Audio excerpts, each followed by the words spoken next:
खुलुमबाय नोंथांमोनखौ बयखौ बरायबाय। दिनै 27 डिसेम्बर 2022 बारायजों मंगलबार। फैदो दिननि खौरांफोरखौ बेखेवनोसै। मोनसे मुगैथाव आरो खास्रि बिस्रि जाथाया सोराङाव फैदों। बिश्वनाथ जिल्लानि गहपुर हालामनि सिङाव थानाय माइनावपुर गामिनि सपन बसुमतारिया गावनि नैथि बिसि खनस्रि बसुमतारिनि असे फिसाजोखौ देहायारि सोमोन्दो लाखिनानै 3 दाननि गोरबोआव गथ' दोननानै न'निफ्राय खारखोमालांदों। रिपर्टनि बायदिब्ला सपन बसुमतारिनि गाज्रि आखुनि थाखायनो सेथि बिसिया सपन बसुमतारिखौ गारना खारदोंमोन आरो गारना खारनाया 8-9 बोसोर जाबाय।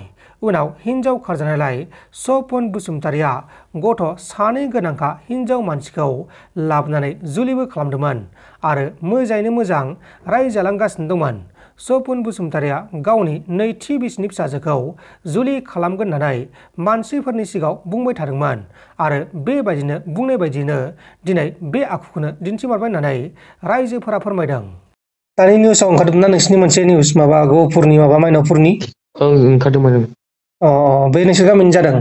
जों गामिनि। ओमफ्राय मानसिफोरा माने हिन्जावाबो खारलांबाय नामा? फिसाला फिसाजो सानैखौ फिसाला फिसाजो ओमफ्राय हिन्जावखौ लाना खारबाय 3 माने गावनि हिन्जाव ओमफ्राय फिसाला फिसाजो ओमफ्राय गाव। खारनाया मैया बिदिनो हरनि 1 खारदों नामा होनखोथाय। हरावनो खारदों? औ हरावनो। बिटिआर ओनसोलनि गुबुन गुबुन जिल्लाफोराव गले गले पस्टार बिसिनाय जाथाया जागासिनो दङ।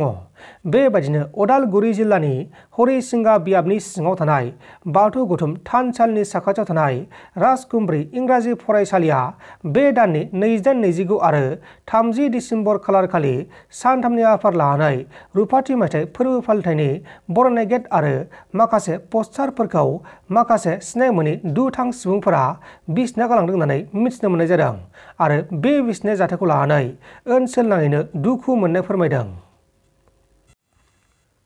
क'क्राझार लकसभानि एमपि नब कुमार सर्नियाखौ एसटि कमिसना माब्लाबो एसटि नङा होननानै बुंनो हाया होनना खौरांगिरिफोरनि सिगाङाव बुंनाय बाथ्राखौ लानानै एडभोकेट बिथाङा गोख्रों खेंफोरथि होदों। बिथाङा बुंनाय बायदिब्ला एमपि नब कुमार सर्निया बर' कसार नङा आरो बर'बो नङा। बिथाङा अबिसिसो आरो बिथांनि बिफानि मुङा जाबाय लक्ष्मीकान्त दास आरो बिब'नि मुङा जाबाय सेलाराम दास आरो नब कुमार सर्निया जेब्लाबो बर' हारिनि हेंथा बाथ्रा बुंग्रा, हेंथा खामानि मावग्रा एन्टि बड'सो होननानै रोखा बुंथिदों। बिजेपि हान्जानि मन्त्रि एमएलएफोरनि न'खरनिफ्राय सोरबा सासे सोद्रोमाफोरा जुदि रिफुजि केम्पआव 1 घन्टा थानो हायोब्ला 1 लाख होगोन। बे बाथ्राखौ बुंदों एबिएमसुनिफ्राय आशराफुल इस्लाम बिथाङा। बिथाङा बे बाथ्राखौ खौरांगिरिफोरनि सिगाङाव चेलेन्ज खालामदों। बिथाङा बुंबावनाय बायदिब्ला आसामाव मानसिफोरखौ मोजाङै थानो हो, मानसिखौ मानसि बायदि सान, जुनार बायदि दा खालाम। भारताव साफ्रोमबो नोगोरारिफोरा थानो थाखाय मोन्थाय दङ। बेबायदि होस्रांबाय थानायखौ थाबैनो बन्द खालामनांगौ होननानै रोखा बुंथिदों। थांनाय 24 डिसेम्बर खालारखालि बेलस्रि दख'रानि सिङाव जानानै थांनाय माखासे जाथायखौ लानानै बेलस्रि दख'रा एबसु आफादा खौरांगिरिफोरनि मेलनि गेजेरजों खेंफोरथि होदों। एबसु आफादनिफ्राय बुंनाय बायदिब्ला बि नायजाबखौ एबसु आफादा बुवाखै।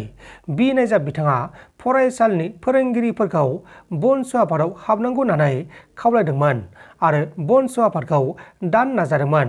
बेहायनो एसे नांलाय खमलाय जादोंमोन आरो ओनसोलनि रायजो राजाफोरासो बुनानै हरनानै एबसु आफादनो खौरां हरदोंमोन। बेखौ लानानै थिरेन बर' बिथाङा मिडियाफोरनि गेजेराव बांसावलाबायबाय थानायखौ गारनांगौ होननानै एबसु आफादनिफ्राय फोरमायहरदों। आसामनि कंग्रेस हान्जानि सासे एमएलएखौ पुलिसआ एरेस्ट खालामदों। बरपेटा जिल्ला मावख'आ बागर बियाबनि सात्रा कानारा गामियाव आयेननि बेरेखायै गासै 400 बिघासो हाखौ दखल खालामनानै थानाय सोरखारि हाखौ इभिक्सन खालामबाय थानाय समावनो कंग्रेस हान्जानि एमएलए शेरमान आलीआ इभिक्सन खालामनायनि बेरेखा धरनायाव जिरायनानै हेंथा होदोंमोन। उनाव बे जाथायखौ खौरां मोननानै एमएलए शेरमान आलीखौ पुलिसआ एरेस्ट खालामनाय जादों। राजखान्थि हान्जानि दैदेनगिरिफोरा एडिशनेल एसपि खौ दुंब्रुदै बरायदों। क'क्राझार जिल्ला कंग्रेस आरो इउपिएल हान्जानि लाइमोन गांखंनि दैदेनगिरिफोरा क'क्राझार जिल्लानि गोदानै सायख'जानाय एडिशनेल एसपि नवनीता शर्मा बिथांखौ दुंब्रुदै बरायदों। नोंथांमोन दासिमनि माखासे खौरांफोरा बेखिनिनोमोन। बेखिनिसिम नायनायनि थाखाय नोंथांमोननिसिम रोजा रोजा साबायखर। गोजोन्थों। एसेनोसै। जै बर' हारिनि।